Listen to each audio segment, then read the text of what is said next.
On this show, we cover some sensitive topics. Though the obituaries may be outlandish, the people are real. Names have been changed or omitted in order to respect both the deceased and the survived by. While death is no laughing matter, some petty last words can provide some pretty entertaining comic relief. Welcome to Obituary.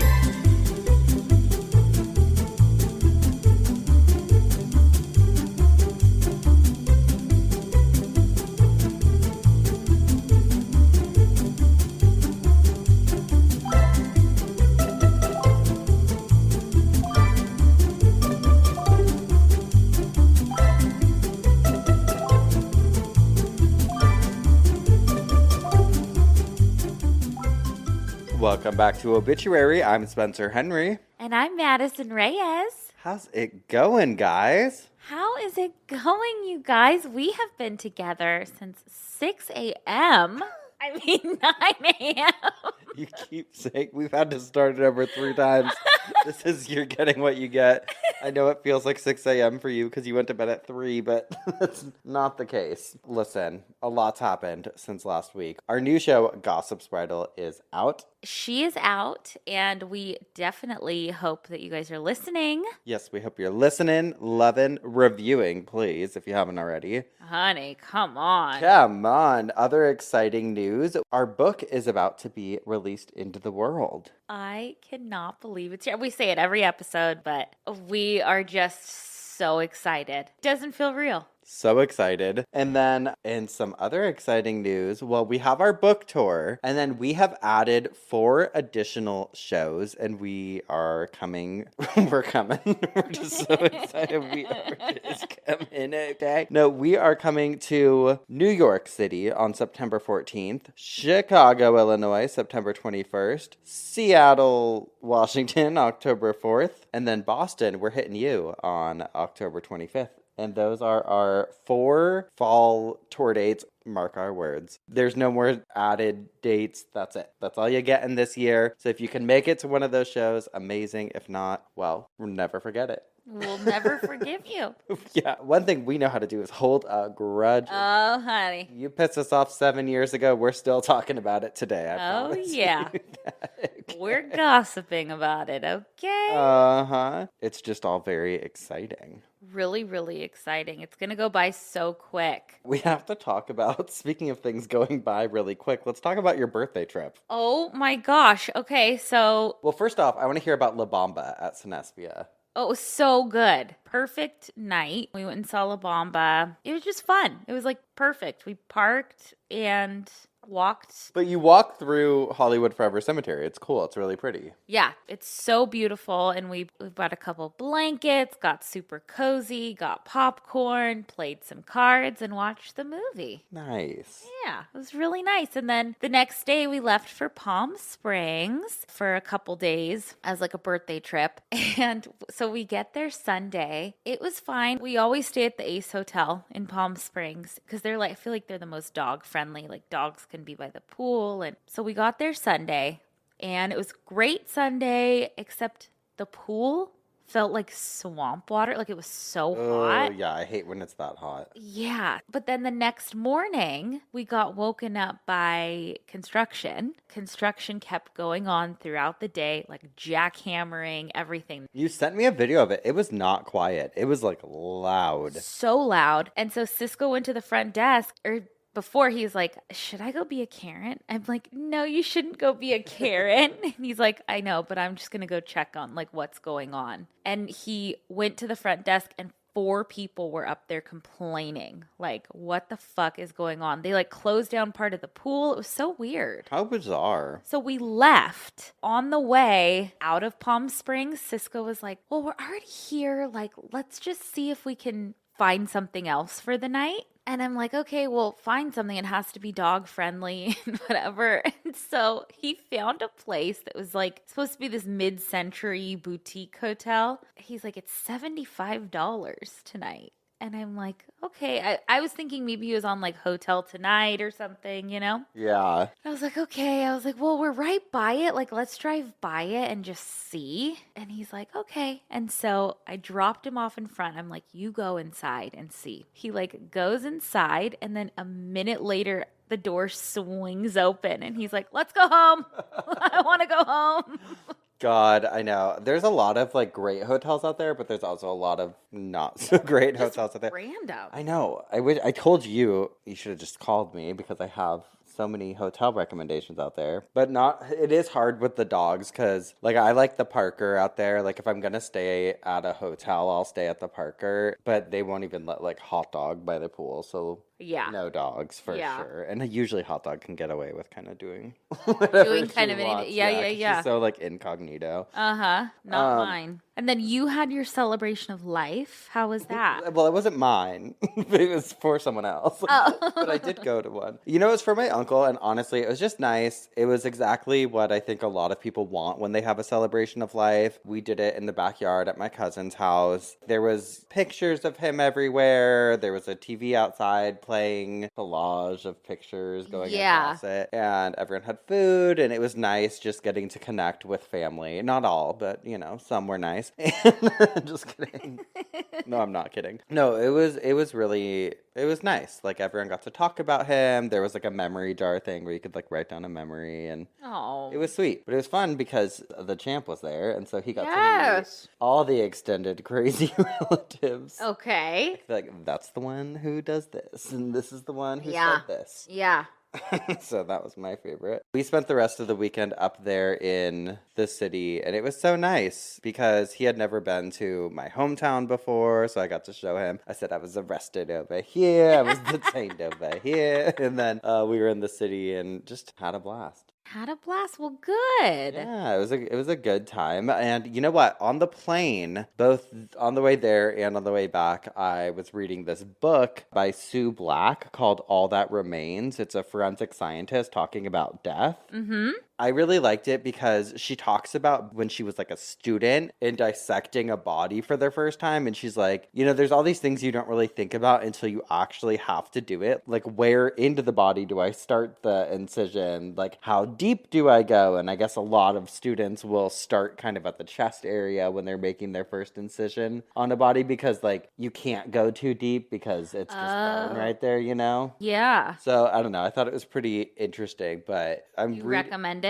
Yeah, absolutely recommend it. I think I posted it on our obituary podcast stories. And then that Pat Kelly guy. Uh-huh. The Pat Kelly teaches. Yes. Yeah. He responded and was like, oh, she's actually written like a bunch of great books. I was like, do you have one that you recommend? And he was like, no. Well, he was like, I would say All That Remains, which is the one that I've been reading. Well, should we just get into business? I feel like we've got a lot to talk about today. We do have a lot to talk about. I have a really sweet listener email, and I thought it was so interesting and a subject that we've talked about before, but I don't think we've ever had anybody write in about. Let's hear it. Please keep me anonymous if you read this elsewhere. Hey guys, longtime cult babe and Geoff. Currently listening to episode 82. I'm not that far behind, I promise. When I'm waiting for new episodes to come out, I listen to the old ones. Okay, very good. Anywho, I just wanted to let you guys know, although I'm sure you already know, how greatly appreciated you two are. I am someone who suffered greatly from thanatophobia. Y'all have covered it once before on an episode, and I thought I wanted to reach out at that point in time and let you know my experience with it. But I didn't. Not too sure why. Anyway, I'm listening to episode 82 right now, on my way home from work, as I do every single day to and from, and Madison was talking about how the inmates will write wills while they are in prison, and for some reason it really triggered me. Backstory, I started suffering from this phobia around 2010 when I had my first child. I struggled to accept that I would just die one day, that I would cease to exist. What's after this, if anything?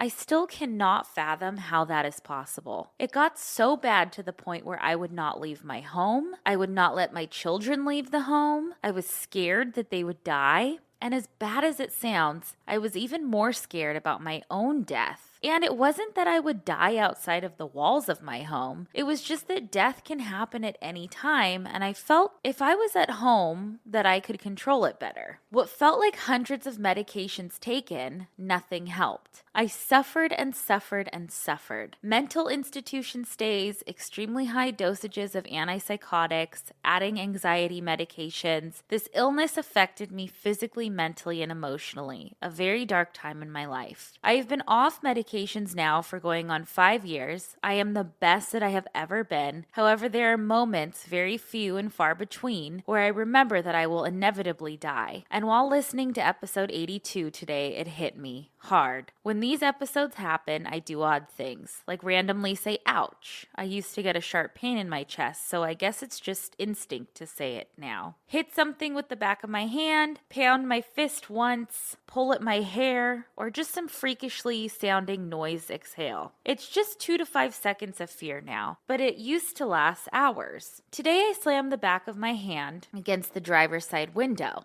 and it got me thinking. It was a hard transition off the meds. I struggled to learn to control my anxiety and the fear of death, both separate things. The notophobia never induced the big anxiety attacks. Weird, I know. It got better little by little. Oddly enough, grabbing a handful of dirt or rocks from the dirt road in front of my house and rubbing it in my hands, walking barefoot in the dirt and grass, cold showers, and sitting in the rain helps. Grounding. Yeah. But in 2022, it got bad again. Bad relationship. I became pregnant. Couldn't get out of the relationship. It was just a lot. I tried to ease what I could by listening to podcasts. I came across Cult Leader. It was hard to get past the death stuff, but I did. Binged it all. Then went on to Obituary, and it was even harder. But I pushed through. The knowledge, care, and most of all humor in y'all's show helped me overcome. I listened to y'all so much that my daughter would move around furiously when she heard y'all's voice. And when she was born and unconsolable, I'd put on the podcast and she'd chill right out. Aww.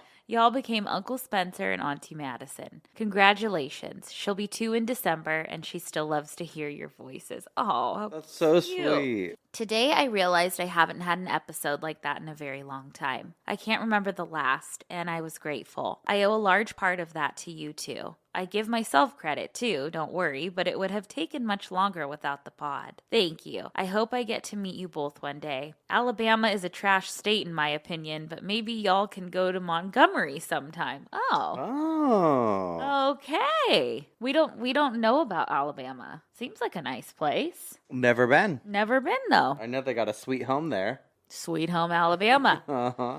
And of course, that is anonymous from a forever listener. But I don't think we've ever heard from somebody who dealt with the notophobia, but I know that you covered it. And it's the fear of death. Uh-huh. I know. That's so incredible. And I loved hearing about somebody's personal experience. I know. And hey, we helped them a little. Yeah. Very cool. But I also like that they gave themselves credit, too. Well, absolutely. Don't call us heroes. Don't call us heroes. No, we'd have to be assholes to really think of ourselves that highly. Oh, there we go. And speaking of, it's time for some Am I the Assholes? And this first one says, Am I the asshole for not sharing my inheritance?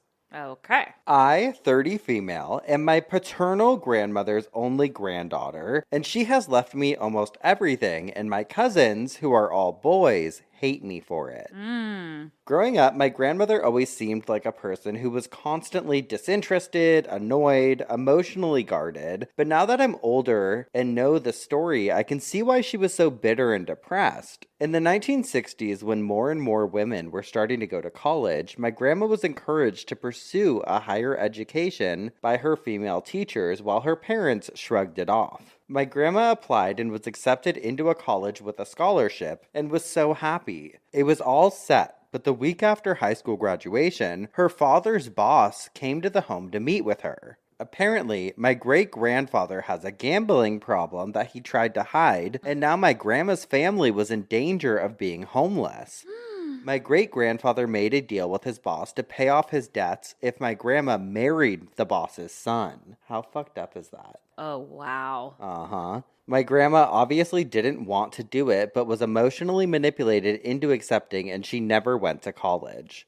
My grandma had my dad shortly after she got married and became trapped raising her 2 stepsons and her own sons. Her dad and other male relatives never stopped coming to her husband for money, and he would lord it over her all the time while being a terrible husband to her. The only thing that her husband did good was make sure that she was taken care of financially before and after his passing. Almost everything was in her name after he passed, but it didn't stop my uncles and dad from trying to siphon money away for themselves.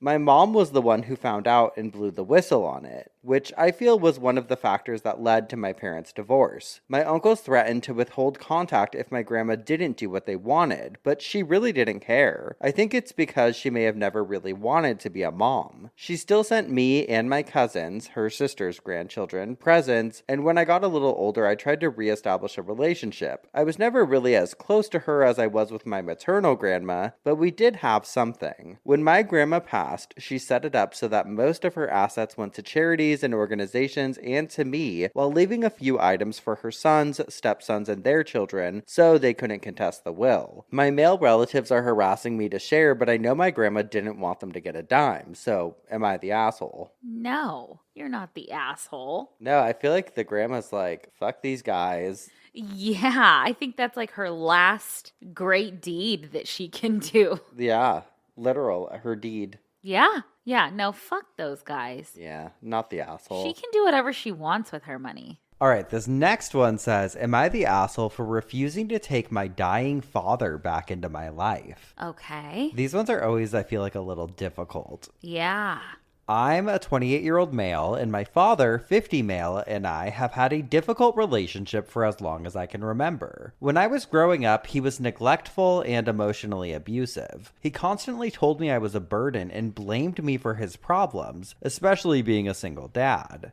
When I turned 20, I moved out and cut contact to protect my mental health. Good for you. Over the years, I built a life for myself. I went to college, got a good job, and found a loving husband. I've been in therapy to work through the trauma, and I'm finally in a good place. A few months ago, I found out through a distant relative that my dad has been diagnosed with terminal cancer. He has only a few months to live. Suddenly, he's reaching out to me, wanting to reconcile and spend his remaining time together. He says he's sorry for everything and he wants to make amends. I wish I could say I felt something when I heard this, but I'm numb. The years of pain and neglect have left scars that are still healing. The thought of seeing him again brings back so many memories of hurt and abandonment. I told him I couldn't do it. I explained that I've worked hard to heal and that seeing him again would open old wounds. My dad was devastated and implied I was being heartless. Other family members have reached out saying I should forgive him and give him this last chance. They argue that he's dying anyway and that I should let go of the past. Despite their pressure, I still feel the same. My husband says I'm doing the right thing. I know it sounds cold, but I can't put myself through that pain again. Now everyone is upset with me, saying I'm cruel for refusing to see my dying father. So am I the asshole for refusing to take my dying father back into my life?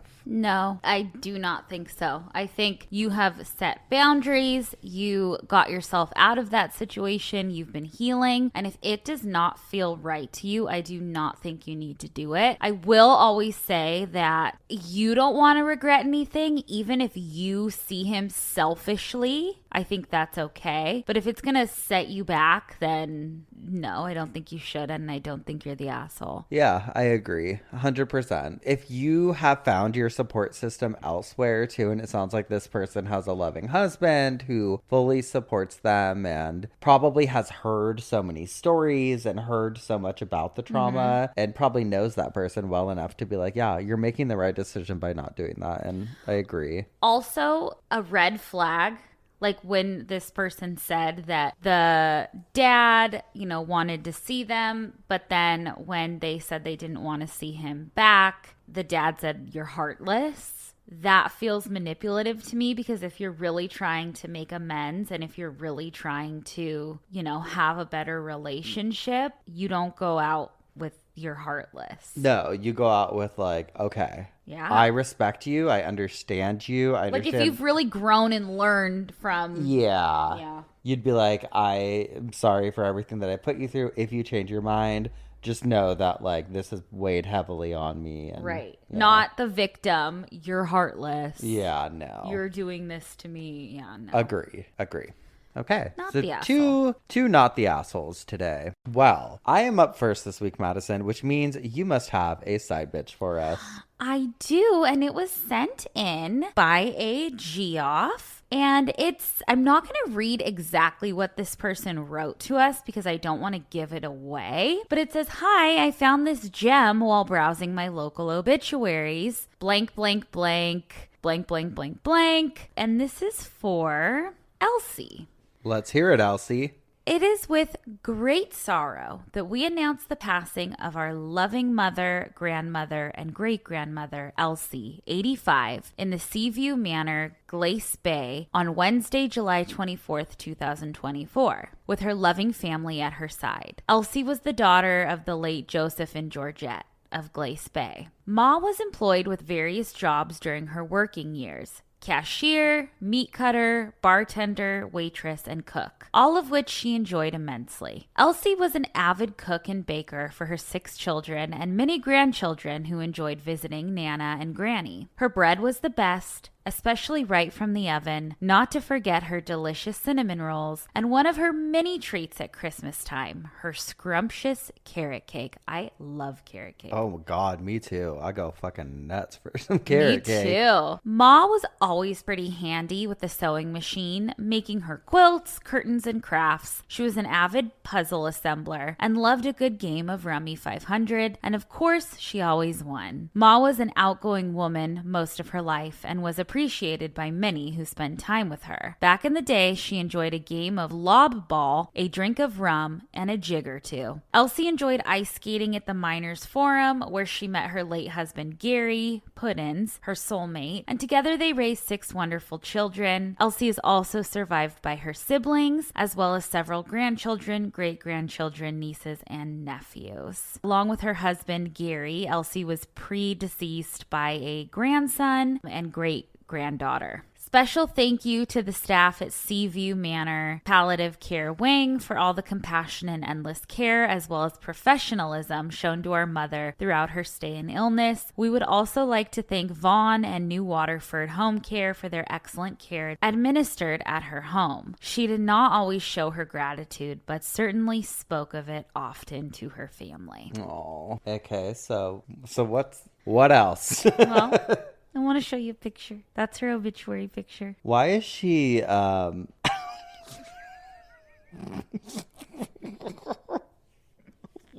is she blue? Why is she blue? I don't know. But the person that wrote into us was like, is she from Mother God? Yeah, like colloidal silver yeah, or something. Yeah. They wrote, "Homegirl is blue. Not sure if she drank too much colloidal silver or if a family member had something out for Ma." I don't think so. This obituary seems so sweet, and she sounds like an incredible woman. Maybe an accidental print or something. I just would have never shown that as her obituary picture unless she was, I guess, she is bright blue. Oh, there's no mistaking that. With white hair. That is a Smurf if I've ever seen that. Like, rest in peace, girl. Her. Yeah, but that's actually crazy. That is actually crazy. God, that is crazy. All right, well. I don't mean to sound like an asshole. I mean, no, come on.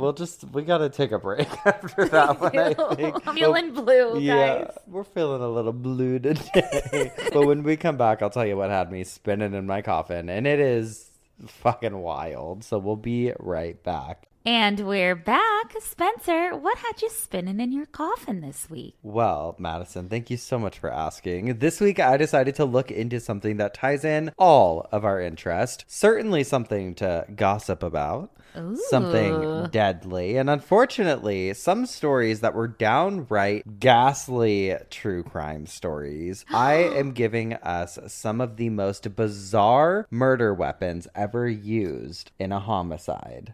Oh my gosh. Okay, I cannot wait for this. I'm going to start us off with this story I feel like we've seen depicted in television shows and cartoons for decades. The good old frying pan over the head. Ooh, yeah, a good, like a cast iron skillet. Well, in a not so funny true tale, a woman named Nora Peterson brought the idea to life on August 18th, 2012, when the 37-year-old woman got into an argument with her 55-year-old boyfriend, Michael Mielzarek. As the argument intensified, Nora picked up a large frying pan and hit him over the head several times. Oof. Michael later dying at the hospital due to the injuries he sustained. She agreed to a sentence of 22 years in jail in exchange for a guilty plea to first-degree murder. Damn. Moving on, Madison, you and I have become avid gym goers in the past year, but I promise you'll never forget this next one every time you see a steel bar, as it was used as a murder weapon in September of 2014 at a Bally's Total Fitness in South San Francisco. Okay. I love that Bally's is around. Good for her. Yeah. What was the gym you used to work at? Yaz. Yeah, it stood for yoga and spinning, and I was the front desk girl. Love it. I know she throws this one out all the time. She's like, yeah, I used to be able to stand on my head. I was a yogi. I have a video, actually. When we were on tour last year, we were in Salt Lake City. Yeah. And you're like, yep, I can do it. And it didn't happen. I was drunk, probably, and my neck was having to hold up a lot of body. Okay. This was pre-gym. But no, this story is actually crazy. So it was a Wednesday night around 9:30 p.m. These two guys are at the gym. It's 46-year-old plumber Kenneth Osaka is the culprit who picked up a steel bar and bludgeoned 43-year-old Diego Galindo over the head. Ooh. Osaka was arrested afterwards, and it was later discovered he was using steroids at the time of the attack, perhaps experiencing massive roid rage. Mm-hmm. He ended up receiving a sentence of 17 years to life, and it's unclear what actually caused the fight. During the trial, Kenneth Osaka claimed that he heard the Spanish word for fight come out of Diego's mouth and is like, that's what led to it. But that's not the only gym incident on our list. In 2013, 35-year-old Esteban Castillo hit 30-year-old William Vasconello several times over the head with a 25-pound dumbbell during a heated argument at Esteban's apartment. Ooh. Isn't that how Jeffrey Dahmer was killed in prison? They used gym equipment. William's body was found 2 days later. But going back to the kitchen, this next story is one of revenge, and honestly, good for him. Oh, okay. That's what I'll say. Okay. So this was back in 2010. A 16-year-old named Daniel K. I don't want to share his last name because he was underage at the time. He picked up a pickle jar and smashed it over the head of 52-year-old Dwayne Hurley. It knocked him down. The jar didn't actually kill him, but it was part of the killing process. Okay. It was actually a series of stab wounds following the pickle jar that ended up fatally wounding Dwayne. Okay. And good, because for 2 years, it turns out that Dwayne, who again is 52, Daniel is 16, for 2 years, starting when Daniel was 14, Dwayne had been sexually abusing 16-year-old Daniel. Before announcing the sentence, I thought this was so fucking bizarre. The judge, I guess, knew the Dwayne guy. Okay. He told the courtroom, like, I knew Dwayne Hurley personally, and he said, quote, he was a nice guy. I was a fan of all the work he did with youth and sports in Avon Lake and other places. His sexual preference was for pubescent boys, and there is no way in our society for him to express that preference. It was what he was born with, what he was stuck with, Burge said, the judge. I'm like, that sounds like you're kind of excusing it a little bit. Like, oh, it was just this urge like he was born with. Please. Yeah, no, fucking go pickle Lock yourself. him up, throw away the key. Well, he's dead. Yeah, but everyone like him. Throw his ashes in a pickle jar. Yeah. For the crime, though, Daniel ended up only receiving probation and I think a temporary time on house arrest for the manslaughter charge. I read that they were trying to send him to like a rehabilitation mental health facility before he was just like allowed to go home. But because of the severity of his crime, there wasn't a lot of places that wanted to take him in. Got it. So I'm not really sure what ended up happening, but hopefully he's healing somewhere. Yes. And while we're in the kitchen, we got to talk about this story from across the pond. This is from BBC UK. I'll just read you the article. Quote, a judge had to clear a court after an outburst when a man was cleared of murdering another man by hitting him on the head with a dessert spoon. A dessert spoon? A dessert spoon. Family and friends of Timothy McGee shouted at the jury who returned the not guilty verdict at St. Albans Crown Court on Thursday. Richard Clare, 31, a heroin addict, was cleared of murder and an alternative charge of manslaughter. He was also cleared of causing actual bodily harm to another man. The court had heard Mr. Clare used the spoon to inflict a fatal wound on Mr. McGee, 38, in a row over a mobile phone on November 28th last year. Mr. Clare hit Mr. McGee on the back of the head with the spoon after he had taken the mobile phone from a third man. The spoon's impact ruptured an artery and caused fatal bleeding in the area between his skull and brain. Oof. On the day of the incident, Mr. Clare climbed out of a window at Vale House Drug Rehabilitation Center, Hertford, and took a taxi to disabled James Gibson's home in Blytheway House, Garden City. He was not able to collect cash that he thought Mr. Gibson owed him, but admitted to stealing the man's phone in a bid to swap it for some heroin. Later, Timothy McGee, an acquaintance of Mr. Gibson, joined him and tried to get the phone back. Mr. Clare said he was acting in self-defense after being butted by Mr. McGee and suffering blows from Mr. Gibson's walking aid.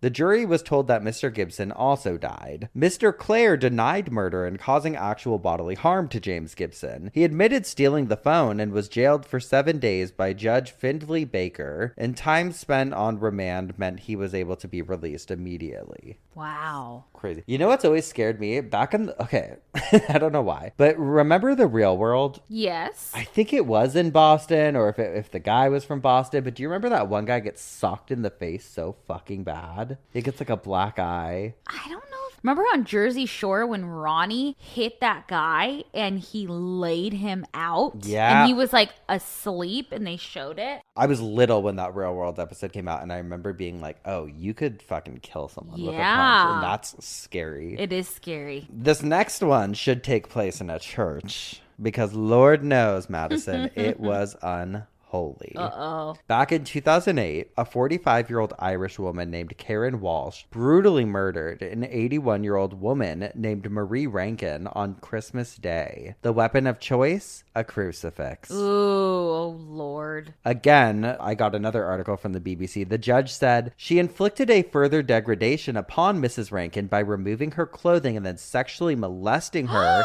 in order to make it look as if an intruder had broken in and attacked Mrs. Rankin after the defendant had left. Yeah. Oh. According to that article, Karen Walsh, the murderer, worked in Dublin but often stayed at a house she owned next to Mrs. Rankin. Walsh, who had called around to visit her 81-year-old neighbor, lashed out at her with the crucifix, which had been given to Mrs. Rankin as a wedding present. The judge said Walsh did not intend to kill Mrs. Rankin, but to cause her grievous bodily harm. However, she used the crucifix to attack Mrs. Rankin, a devout Catholic who was using a nebulizer when she was struck on the face. The judge said Walsh's account of her visit to Mrs. Rankin had been bizarre and one which the jury had clearly not accepted. He said that she had offered no explanation and shown no remorse. I feel like that woman had like the devil inside her or something. Oh yeah. During the trial, the prosecution claimed that Walsh killed Mrs. Rankin in a drunken rage because the pensioner had chastised her about drinking and urged her to go home to her 2-year-old son. Walsh, her blonde hair swept back into a ponytail and wearing a dark trouser suit, sat in the dock with her hands clasped as the judge set the minimum term of imprisonment. She left the court on Friday, still protesting her innocence, but the judge said she had shown no remorse and posed a significant risk to the public. The judge said the court was told at a pre-trial review that the defendant had been examined on her own behalf by a consultant psychiatrist. He said that report was later disclosed to the court by the defense, but it had not been provided to the prosecution. The judge said the report stated that that Walsh had a brief psychotic episode in April 2008, and there were references to heavy drinking prior to that. He said Walsh had denied the offense, and the psychiatrist had felt unable to reach a diagnosis with confidence because she found her to be guarded, suspicious, and defensive. Now, I want to take us to a list on Ranker, which actually includes some of the ones that I talked about, but there were some that I'm like, oh God. Well, a banjo. It says in 1991, a 63-year-old man from West Milton, Ohio, beat his wife to her demise with 2 banjos. Oh my God. According to the Baltimore Sun. Miami County Chief Deputy Charles Price said she was beaten with a banjo in the head. When it was destroyed, a second banjo was used. Oof. They also talked about in 1988, a man with the most English name ever, Reginald Helmsley Dottingdale, perished. He was found with a massive lump on the back of his head, and it's believed he was slain by someone wielding a piece of pumpernickel bread, which was lying near the body. Oh no. Quote, an investigator from Scotland Yard said, worst case of pumpernickeling I've ever seen. Oh no. It's fucked up.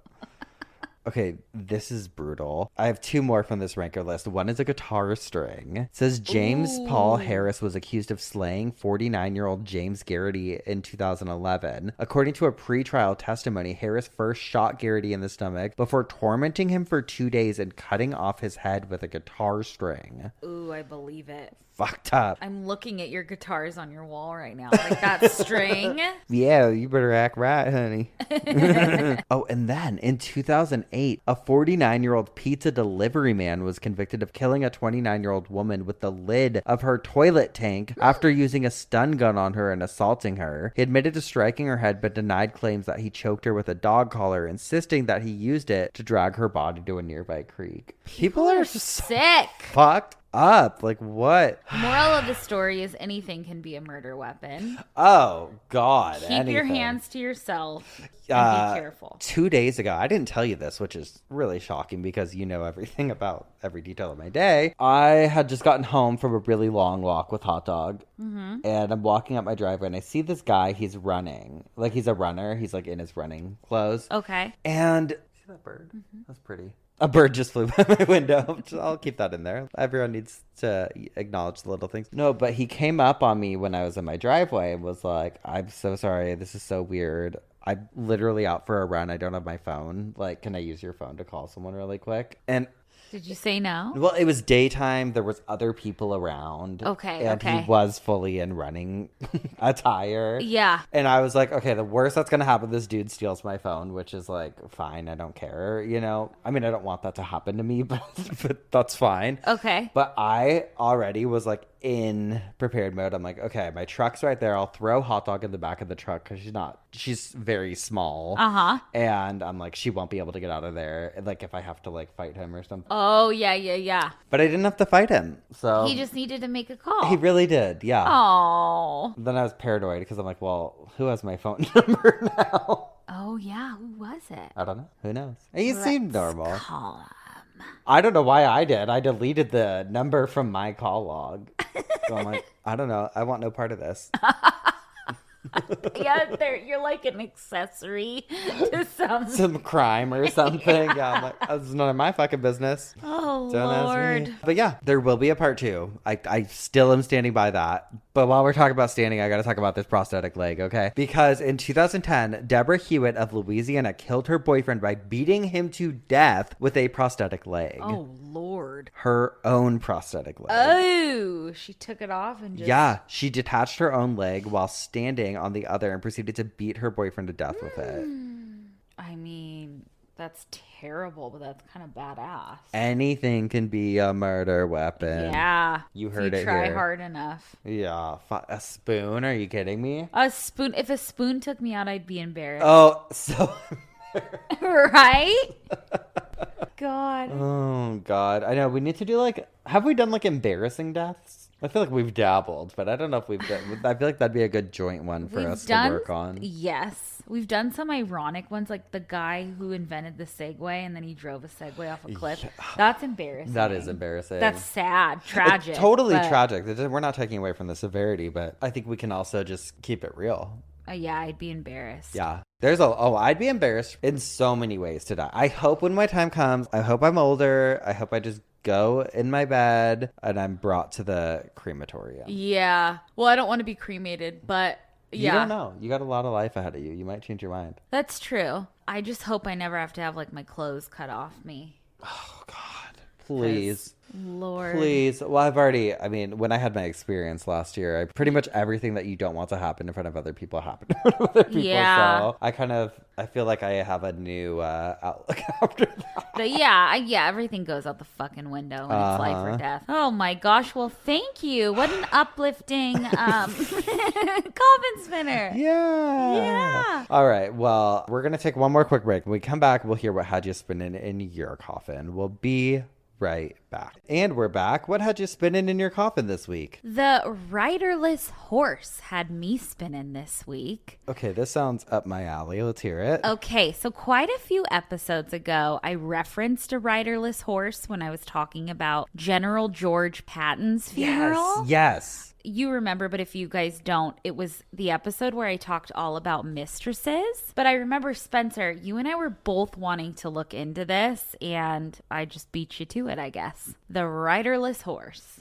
Let's go. We were just listening to Charlie Crockett did a sick song for I think it was for the Twister soundtrack. Yeah. I said it hypes me up. Yeah. A riderless horse refers to a horse that is led in a funeral procession without anybody riding it. And it's truly just such a powerful sight to see because it usually is... Sorry, say that again. So it's a horse in a funeral procession. Okay. That has a saddle on it that is adorned in symbolic gear, like referring to the dearly departed, but it doesn't have anybody riding it. Got it. And typically the saddle has the boots of the deceased in the stirrups, but placed backwards. Okay, yes. Almost. I've heard of this. Yes, so almost as if the ghost of the dead is riding the horse. Yeah. The riderless horse is also known as the caparisoned horse. And a caparition of a horse from the Oxford Dictionary means, quote, to be decked out in rich decorative coverings. What a sick tattoo. How cool would that be as a tattoo of a riderless horse? Yes. Oh, I love that. Oh, well, I'll show you pictures and I'll post some pictures of some iconic riderless horses. But I've also read that the meaning of the backwards boots is to symbolize the person's life has ended, but they're like looking back. Like one last time. That's why so their cool. boots are backwards. And you will primarily see a riderless horse in military and state funerals to honor someone who held a high position of a lot of importance, like a president or as like a high-ranking person in the military, for example. Okay. But I'm sure that there have been riderless horses in normal people's funeral processions too, because it's really such a beautiful, powerful sight. There's a long history of the riderless horse. The origins are traced back to the era of Genghis Khan. Historically, when a warrior passed away who had a horse, they would lead the horse to the warrior's grave and then sacrifice the horse at the deceased warrior's grave. No. I know, terrible. The horse was often wearing a hood or some sort of cloth and would also have his saddle on, but the stirrups were turned backwards, and then it was sacrificed by sword and buried next to its owner. I read also that sometimes there was like a big feast with the horse meat and then it was buried with its owner. This practice lasted up through the 14th century and luckily evolved into the horse getting to fucking live and walk in the funeral procession as opposed to being sacrificed. We saw this change in the Middle Ages and it kind of stuck, thankfully. So no more horse sacrificing. I have a ton of famous examples of riderless horses being used in funeral processions, and I thought it would be nice to shine a little light on some of these beauties. First and foremost, the first president that I read who had a riderless horse in his funeral procession was George Washington. And I pulled an article from the Skeleton Key Chronicles. They had a description from the Pennsylvania Gazette saying, quote, "The general's saddle, holsters, pistols, and boots reversed in the stirrups." The Gazette went on to say that his riderless horse was trimmed with black, the head festooned with elegant black and white feathers, the American eagle displayed in a rose upon the breast and in a feather upon the head. 5 years after Washington's death, Alexander Hamilton's gray horse followed his casket in another notable example of this custom in America. Hamilton's boots and spurs were reversed in the stirrups during the procession. And I couldn't find the names of their horses. However, here are some of the names that we do know. So there was Old Bob. Old Bob was Abraham Lincoln's horse, and he even has his own Wikipedia page because he's iconic. He is also known as Old Robin. It goes back and forth. Some people say Old Bob, some people say Old Robin, but most of the time he's referred to as Old Bob because Lincoln had a son named Robert. Robert's nickname was Young Bob. So like to differentiate from what Bob he was talking to, Young Bob was his son, Old Bob was his horse. Okay. But he was owned by Abraham Lincoln. Lincoln used him as a driving horse on his carriage before he became president. And I believe that Lincoln sold him later on in life and Old Bob retired, but he was brought back out when Lincoln was assassinated in 1865 for his funeral procession. Now we know about Lincoln's long many-day funeral train that traveled all over the United States. But when the funeral came to Springfield, Illinois, Old Bob was there dressed in a black mourning blanket. And it was it was like black. It kind of looks like your umbrella outside. Like it's black and it had like white and silver fringe. It was really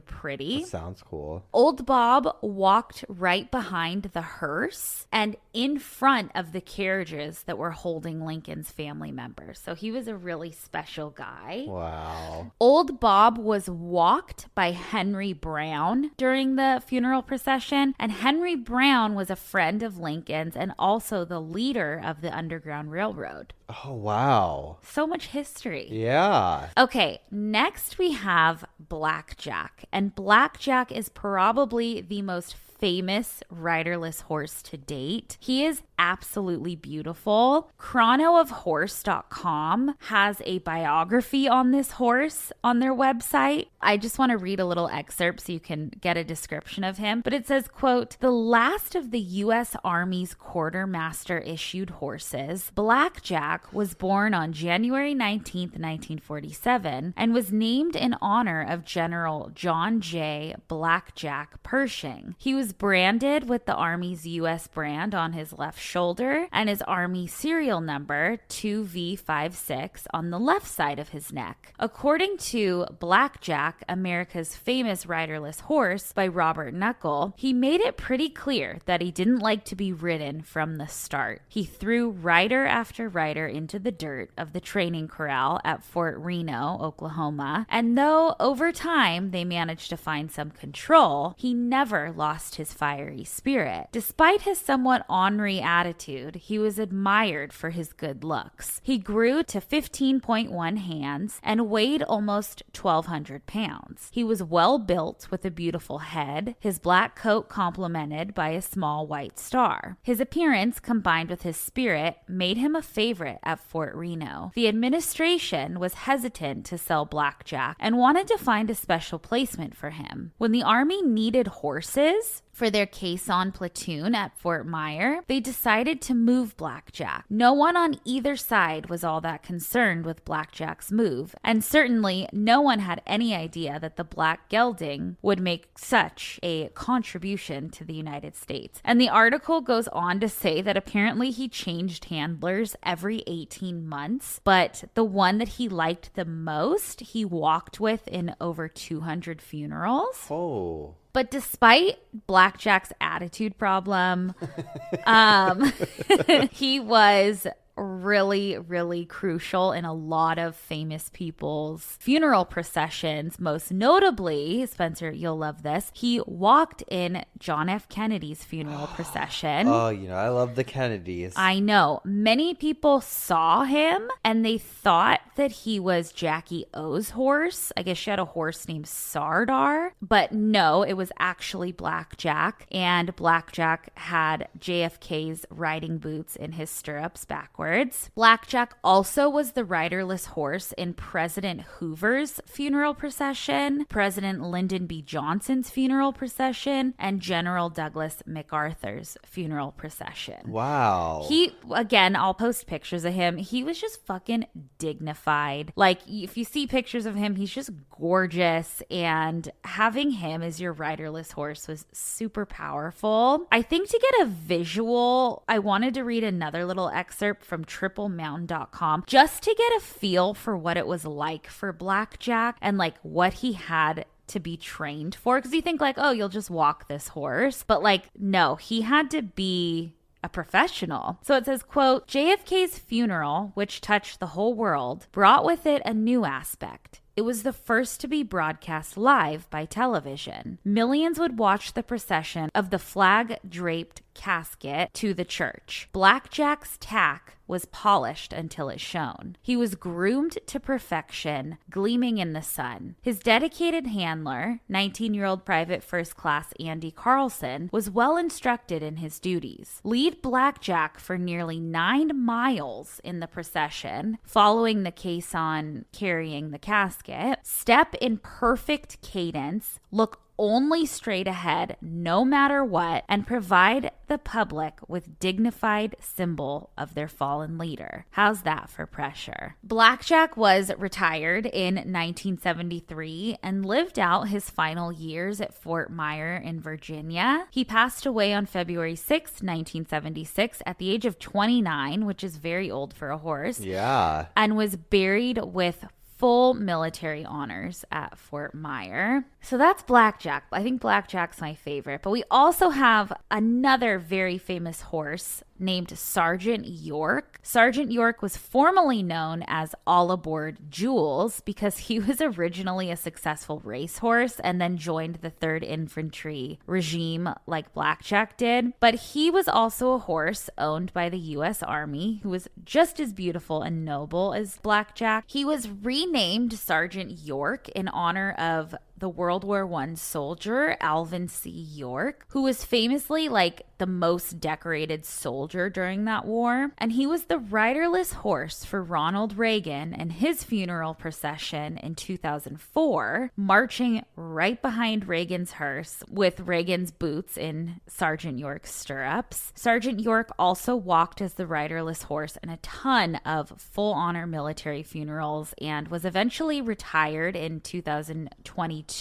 But he is still alive today. I love him. I love him too. Some honorable mentions I'll leave you with are Hank the Tank, who served as riderless horse in General Colin Powell's funeral. Oh. Dolly, who was Lord Mountbatten's funeral procession, which I guess the Lord was like a British statesman. He was very important. Also, I read about the Queen and her love for horses and ponies. And at her funeral that just happened like a year or two ago, she had a riderless horse, but the horse didn't have any like boots in the stirrups. Instead, she wore one of the Queen's scarves. And I believe it was actually a riderless pony. Not an actual horse. It was a pony. Oh, okay. So yeah, so that's a riderless horse. I think it's such a cool tradition. That is cool. I think it's so sweet. I feel like I wonder if that's a more well-known thing than like versus just like this famous person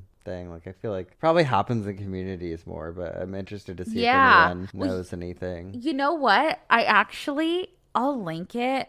There's the Atlantic City Gay Rodeo. Excuse me? Yeah. When are we going? I don't know, but we should go. But they do a riderless horse ceremony for like some gay cowboys and like people who like fought in like helping with AIDS and stuff. Now, wait a second. Let me find. If I don't get a riderless horse at my funeral, I know. Don't even have one for me. That's so cool. Isn't that cool? Yes. So there you have it. Riderless horse. Now you know. Now we know. Well, thank you for that. And if you guys have been to a funeral with a riderless horse, please let us know. We'd love to hear. Cannot think of a more beautiful tribute. But speaking of, it's time for us to get into some obituaries. And seeing as our brand new show, Gossip's Bridal, is out in the world, let's talk about it.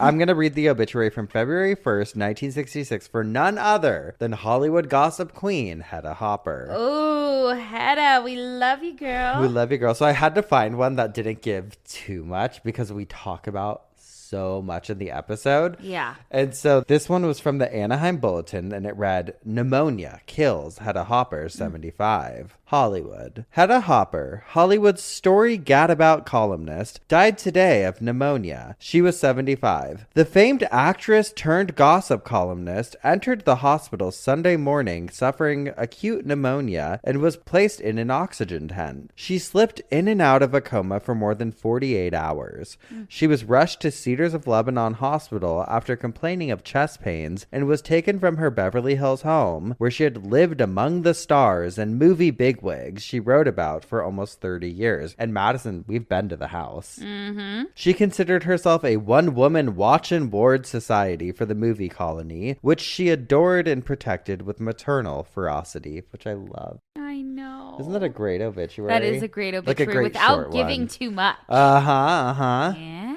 Yeah, who you got? Okay, I have a sweet woman named Cookie. I believe her real name's Laval, but we'll get into it. She passed away peacefully due to complications from dementia just in June of 2024. She was born July 24th, 1931. Although her parents named her Laval, she hated it and instead went by Cookie her entire life. You know, I have a niece who has been Cookie her whole life. Well, yes, I know that. I'm in your family. You mean? Cookie married Raymond, and the couple had 5 children. They were later divorced, and Cookie married the love of her life, William, on March 29th, 1968. Cookie earned a GED and held a variety of jobs in her younger years. Cookie was proud of running her own business, a legitimate massage parlor. She loved to tell how the police would come around expecting to uncover illicit activities, but she didn't allow that kind of hanky-panky in her business. I love it. Even in later years, despite her arthritis, she would give massages to family and friends to ease their pain or suffering. Aww. Cookie also served as the head cottage parent of the crisis unit at the youth center, where she supervised troubled children for 15 years. Upon retirement from the state of Kansas, she cooked at both an elementary school and a hospital, greeted customers at a department store, and cooked and bussed tables at a bed and breakfast. Even after her retirement, Cookie stayed busy volunteering. She enjoyed hobbies such as embroidery and cross-stitching, crocheting, and gardening. Cookie was well known for her embroidered baby quilts. Cookie especially enjoyed crossword puzzles, as she daily solved difficult puzzles up to within a few weeks of her passing. Cookie enjoyed the outdoors and was the first female hunter safety instructor in the state of Kansas. She also taught self-defense classes for women and was notorious for spontaneously demonstrating a defense tactics move, even in her 90s after her stroke. She was not one to show off, but she loved sharing this knowledge with others. Among her many passions was her love of cooking, an advanced skill she enjoyed sharing with her family. She was best known for her wampum pudding, a concoction of meat, cheese, and vegetables. She was also one of the first people to make jalapeno jelly decades before it became a popular treat. Cookie's culinary skills also included tasty stuffed mushrooms. Cookie was proud of her large home garden, which supplied tasty vegetables for her extensive canning activities. activities. Cookie could be quite saucy. She made joke aprons that she gifted to friends, which had an anatomically correct cloth,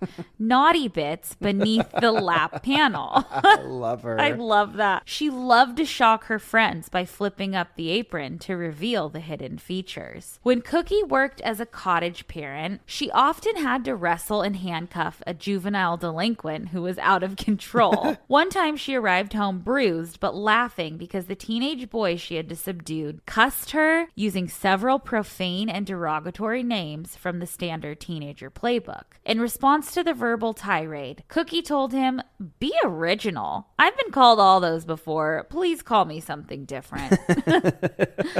To balance against her spitfire qualities, Cookie was also a very kind and caring soul. She was quick to offer help to those in need. Later in life, Cookie herself needed more assistance after her stroke, so she moved from her retirement apartment to an assisted living facility. Despite reduced physical capabilities, she was still quick with her walker and often managed to get herself to her intended destination before the staff could respond to help her. Cookie was preceded in death by her parents, her husband, her son, brothers, sisters, grandson, a whole bunch of people. And the family would like to thank the expert care and kindness of the professionals at Autumn Home and the caring support of interim hospice. At Cookie's request, no services planned. A celebration of life will be held at a later date. Sweet. I just love Cookie. that. I love you, Cookie. That's a Cutie. sweet one.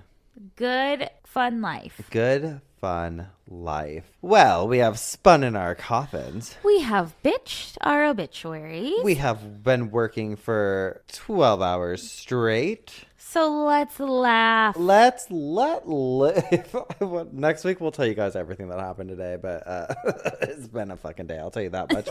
And I'm so happy to be here. And I'm so happy that it's time for some dumb as criminals. And you know who the real fucking dumb criminals should be? The fucking Olympics. And let me tell you why, Madison. I'm pissed. Oh. Did you hear about this? The Steven Yes. Vandeveld? Oh, okay. Fuck this guy. Fuck this guy. Fuck you, Olympics. Fuck everyone for supporting him. I'm going to give you guys the TLDR. I just have to say this on a public platform somewhere. And this feels like my opportunity. I think it's spelled like Steven, but I keep hearing people say Steven. He was sentenced to 4 years in prison in England in 2016 for raping a 12-year-old girl when he was 19 years old. He served the time, got out, and is now allowed to represent the Netherlands at the Olympic Games in a contest. So It is so wild. That's fucking wild to me. There's people who like have not been allowed to compete in the Olympics for so many mundane reasons. For wearing a hijab, for smoking a weed. yeah. Go fuck yourself. Fuck He you. should not be allowed to participate. And like I was reading articles about it, and it's like a lot of them are like, well, he didn't necessarily rape her because she was a willing participant, but she's 12 years old, so she couldn't consent. I'm like, if you are 19 and you don't know that you shouldn't be having a sex with a 12-year-old, go fuck yourself. Go to jail. You don't belong. You don't get to win gold medals and shit. No, bitch. fuck you. Fuck you. Anyways, my real dumb criminal is from the Birmingham News, 1925. Okay. And it says, clown arrested. Oh, no. Fred H. Wilson of New York, clown stilt walker, who had been advertising a vaudeville show here this week, was arrested at noon Friday, but was released soon afterwards when he promised to walk a straight line in the future. I do like my 1920s voice. Wilson was arrested by Police Sergeant M.E. Wiseman at 2nd Avenue and 19th Street, who acted on complaint of two young women that the clown had embarrassed them by attempting to stand astride them on a downtown corner Thursday afternoon. Wilson was led to police headquarters by Sergeant Wiseman, but was not formally arrested when it developed that he had obtained a license enabling him to walk the streets on stilts. The clown admitted he had stepped over the young women and had attempted to stand over them, but declared that he did so in the spirit of fun and he did not realize it would embarrass them. He declared that he walked all over the county on stilts and that this was the first arrest for such an offense. Wilson, who rode the elevator in City Hall, was forced to bend almost double in entering. On stilts, he measures approximately 13 feet in height. But I feel bad for him because he got arrested, but it's like, he's like, I didn't know I was going to embarrass them. I just was having a good time. That's mine. Oh, God. Who you got? Well, I have one from 1916. Okay, a few years before mine. The Butte Miner. The headline is "Wants Horse Arrested for Snapping at Him." Oh no.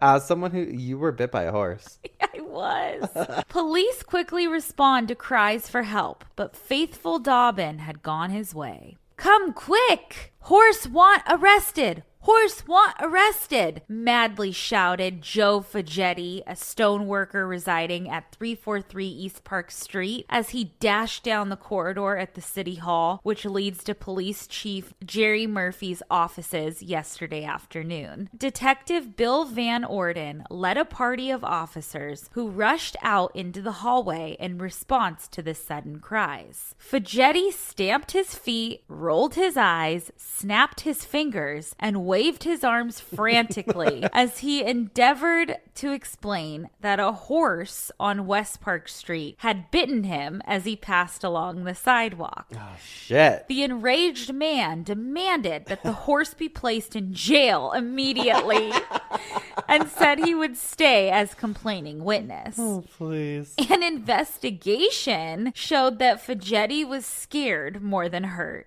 And when the officers accompanied him to the scene of his accident, the horse was missing. Oh, man. I feel like they kind of were clowning on him. Yeah, was speaking scared. of clowns, he was Yeah. scared. Oh, God. Well, we started this episode when it was light out, and now it is pitch black dark. Oh my God, it's so dark. Not a light on in this house. That's just not a light on in these heads. Between the two of us, there's not a single light on upstairs. I But know. I'm really excited and fucking stoked for all the cool shit that's happening. So check out Gossip's Bridal, our new show. If you haven't checked it out yet, it's available everywhere you listen to podcasts. It's an experience, you guys. You want a cinematic experience, head to Gossip's Bridal. If you want a clown experience, come see us in person. You can check out our book tour info and our regular tour info at obituarypodcast.com. But that is where we're going to leave it for the week, and we will be back next week. Rest assured, we're doing it every Thursday. That's our thing. Rest in peace, you guys. We'll see you next week with some more coffin spinners. What? That makes sense. You said rest assured. Oh yeah, rest, and you said, and I said rest in peace. Rest you peacefully. guys. Yeah, no, it does make sense. You're right. You're right. You just want to make me stupid. You just always want to make me the stupid. Oh, here it is, our first fight live on it. That's it for the week.